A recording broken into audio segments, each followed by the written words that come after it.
Marvin Gaye recorded 23 duets with Tammi Terrell between 1967 and 1970. 7 of them became top 10 hits. But there was one recording session that Motown executives tried to erase from history. The night Tammi broke down in tears in Studio A and confessed something that would end her partnership with Marvin forever. Berry Gordy was in the control room when it happened. Smokey Robinson witnessed everything, and when Tammi collapsed on stage 11 days later, everyone at Motown knew it wasn't just a brain tumor. David Ruffin of the Temptations had been violent before, but what he did to Tammi that night crossed a line even the music industry couldn't ignore. But they did ignore it. For 50 years. If you've never heard this story before, please subscribe because we're uncovering Motown's darkest secrets. In the studio silence, only Tammi's sobs could be heard. Marvin had put down the microphone and gone to her side, but Tammi wouldn't even let him touch her. Berry Gordy in the control room didn't press the intercom button. Smokey Robinson didn't stop the recording. Because Tammi had started talking, and what she said was the darkest confession ever heard at Hitsville Studios. "David is going to kill me." Tammi's voice was trembling, but her words were clear. "Last night he hit me on the head with a hammer. I wanted to go to the hospital, but he wouldn't let me. If you say anything to Motown, I'll kill you right here," he said. Marvin's face went pale. "When, Tammi? When did this happen?" Tammi lifted her head, and Marvin saw the bandage under her hair for the first time. The back of her left ear was soaked with blood. 3 days ago, in Philadelphia. I didn't tell my family. I didn't tell anyone. But now the headaches won't stop, Marvin. My vision is blurry." Berry Gordy turned off the intercom at that moment. He looked at Smokey and said one word: "Delete." Smokey reached for the tape, but Berry held his hand. "Stop. Let's keep this. We might need it." That tape remained in the Motown archives for 53 years. No one knew it existed until Tammi's family filed a lawsuit in 2020. 3 hours after leaving the studio, Marvin Gaye was home but couldn't sleep. The phone rang at midnight. It was Berry Gordy, and his voice was ice cold. "Marvin, I want you in my office tomorrow morning, 9 o'clock. Don't be late." The phone hung up. Just as Marvin was trying to fall asleep, the phone rang again. This time it was Tammi. Her voice was a whisper. "Marvin, David is here. If he finds out I called you, he'll kill me. But I want you to know, Berry called me. He wanted me to deny what I said in the studio. Otherwise, he'll fire me from Motown." Marvin sat up in bed. "What did you tell him?" Tammi was crying. "What could I say? My career is over, Marvin. Either I stay with David or my career is over. Berry left the choice up to me." The phone went dead. When Marvin went to Berry's office the next morning, there was a contract on the desk. Berry lit a cigarette before speaking. "Marvin, nothing happened last night. Tammi fell. That's it. She didn't collapse in the studio. She didn't confess. You didn't hear anything. Understand?" Marvin looked at the contract. Non-disclosure agreement was written at the top. Berry continued. "You'll sign it, because if you say a word about David, I'll tell Anna everything about your cocaine addiction. Your marriage will end. You'll pay alimony. You'll lose your children." Marvin took the pen. He was shaking, but he signed, because he had no choice, and Motown knew he had no choice. 11 days later, Tammi Terrell collapsed into Marvin Gaye's arms on stage at Hampton-Sydney College in Virginia, but that collapse was no accident. Tammi had called Marvin that morning and said, "I shouldn't be on stage today. My headache is terrible. My vision is blurry, but Motown won't let me cancel the concert." Marvin called Berry Gordy and asked him to cancel the concert. Berry's response was harsh. 10,000 tickets have been sold, Marvin. Tammi will go on stage. Otherwise, both their careers are over. When they went on stage, Tammi could barely stand. During the first chorus of Ain't No Mountain High Enough, Marvin saw Tammi's hands shaking. During the second chorus, Tammi almost dropped the microphone. When You're All I Need to Get By started, Tammi's eyes rolled back. Marvin whispered to her, "Tammi, can you hold on?" Tammi couldn't even answer. She just collapsed. 10,000 people screamed. But David Ruffin, waiting backstage, just lit a cigarette and said, "She's overreacting." When the ambulance arrived, Marvin didn't let go of Tammi. He held her hand all the way to the hospital. When the doctors in the emergency room sent Marvin out, Tammi's last words were, "Marvin, don't tell David where I am. Please don't tell him." But David already knew, because Motown had called him and said, "Tammi's in the hospital, go see her. The media will be taking pictures. Look like the perfect boyfriend." 3 hours after Tammi was taken to the hospital, she underwent brain surgery. The operation lasted 8 hours. When the surgeon came out, he stood in front of the family and Marvin. His face was serious. "We found an 8-centimeter malignant tumor, but my real concern is the old fractures in her skull. This tumor may have been caused by traumatic brain injury. Who hit Ms. Terrell?"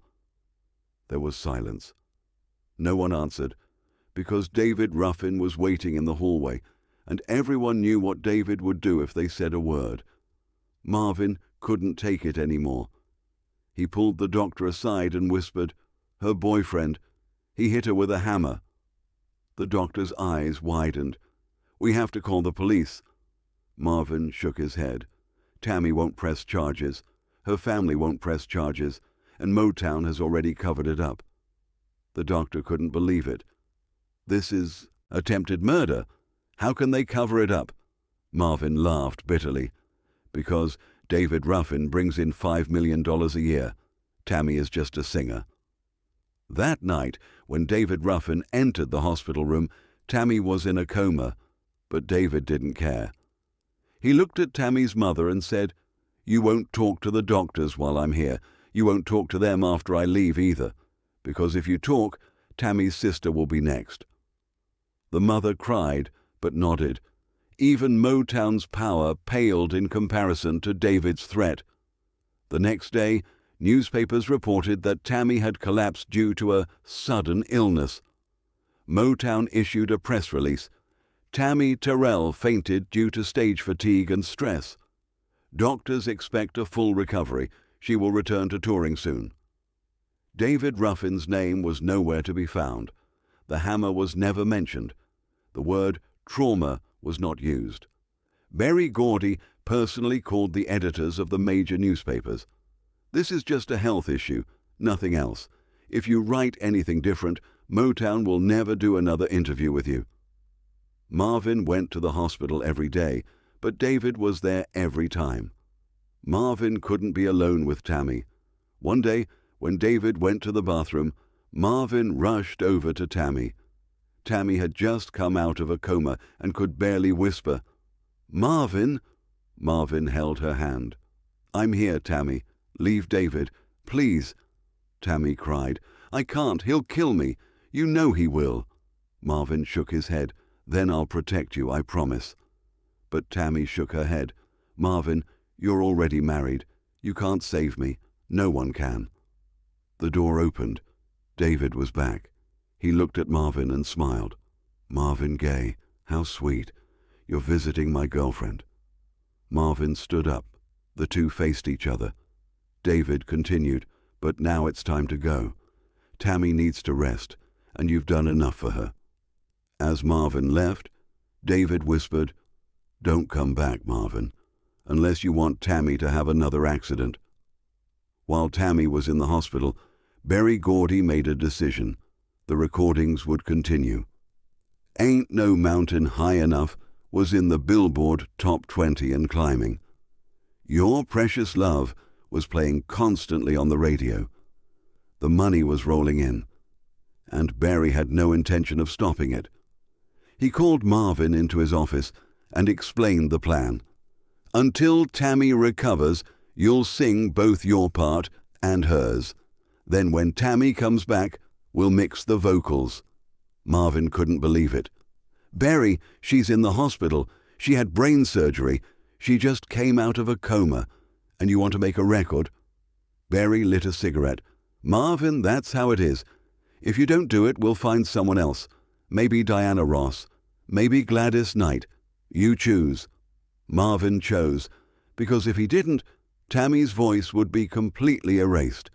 At least if he recorded, Tammi's legacy would live on. That's what he thought. But in reality, he was becoming part of Motown's dirty scheme. The first recording session took place in November 1967. The song was "If I Could Build My Whole World Around You." Marvin was alone in the studio. First, he sang his own part, then he sang Tammi's part. The producer flipped the tape and said, "Perfect, Marvin, now do it again, but this time imitate Tammi's tone." Marvin spent 3 hours that day imitating Tammi. Every note was torture for him, because he knew Tammi was lying in a hospital bed and didn't even know about this recording. January 1968. 3 months later, Tammi was discharged from the hospital, but she was no longer the old Tammi. Half her hair had fallen out. She'd lost 15 pounds. She staggered when she walked. She mixed up her words when she spoke. She came to her first studio session in a wheelchair. When Marvin saw her, he wanted to hug her, but Tammi was so fragile that Marvin could only hold her hand. "How are you, Tammi?" Tammi tried to smile, but she couldn't. Her facial muscles were paralyzed from the surgery. "I'm fine, Marvin. I'm ready to sing." But she wasn't ready. The first song was "You Ain't Livin' Till You're Lovin'." Marvin sang his part. Tammi approached the microphone. She opened her mouth, but no sound came out.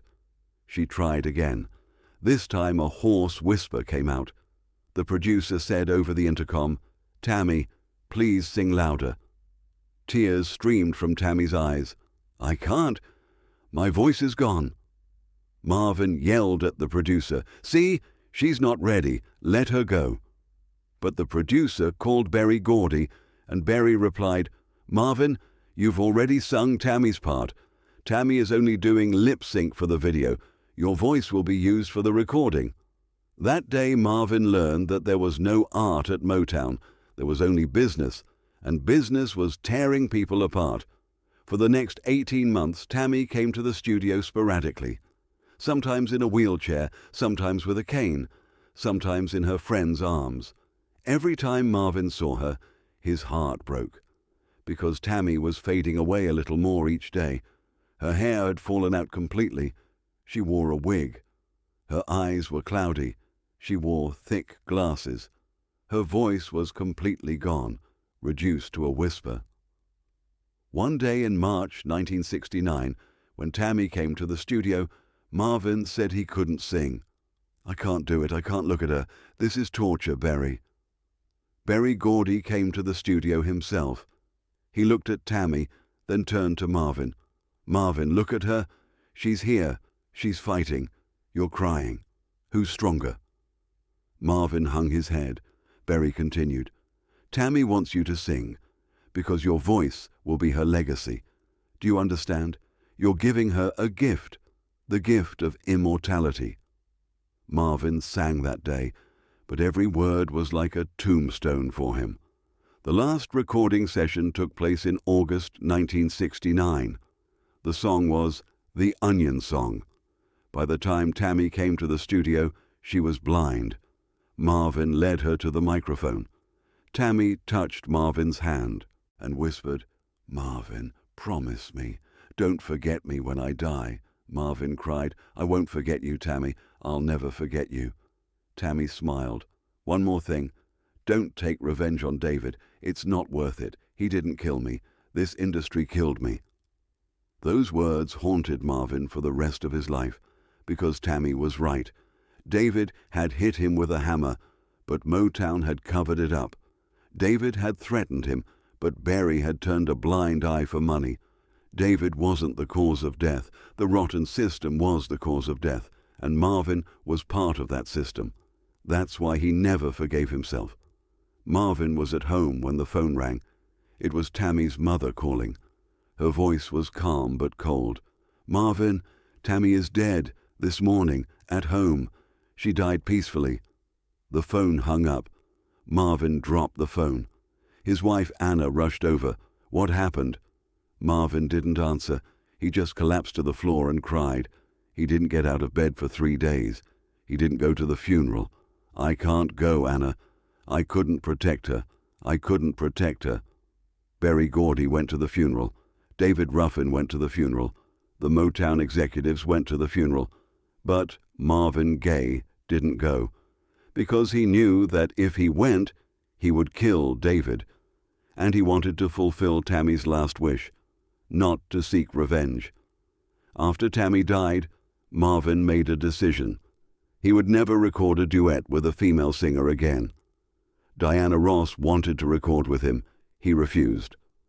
Gladys Knight wanted to perform with him. He refused.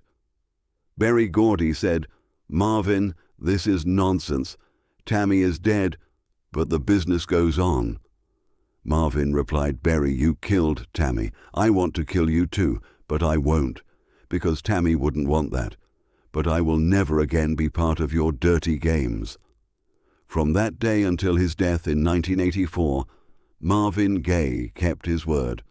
For 14 years, he never recorded a duet with a single female artist. When people asked why, he said, "No one can live up to that standard after Tammi." But the truth was, Tammy's ghost had not left him.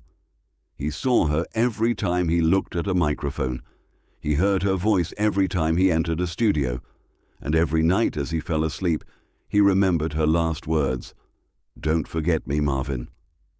For 50 years, Motown maintained the official story. Tammi Terrell died of a brain tumor. David Ruffin's name was never mentioned.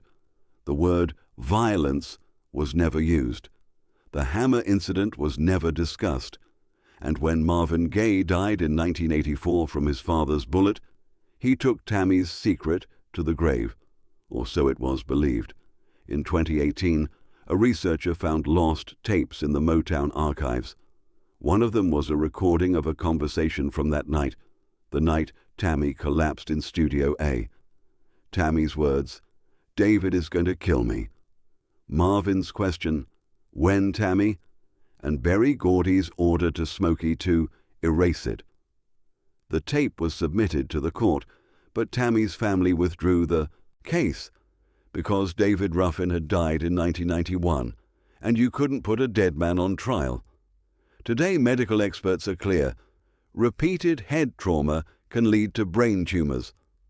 David Ruffin's violence killed Tammi, slowly but surely, and Motown Records covered up this murder because David brought in $5 million a year. Tammi was just a replaceable voice. Marvin Gaye was right. He couldn't protect her, but he kept his word. He never recorded another duet with a female singer. And perhaps that was the greatest respect he could show. "Ain't No Mountain High Enough" still plays on the radio. But now we know it's not just a love song. It's a monument to tragedy, the final proof of an industry murder, and the burden of guilt that one man, Marvin Gaye, carried until the end of his life. Tammi Terrell died at 24. David Ruffin was found dead at 50. Marvin Gaye was shot dead by his father at 44. And Berry Gordy is still alive at 94. Justice never came, but the story was finally told.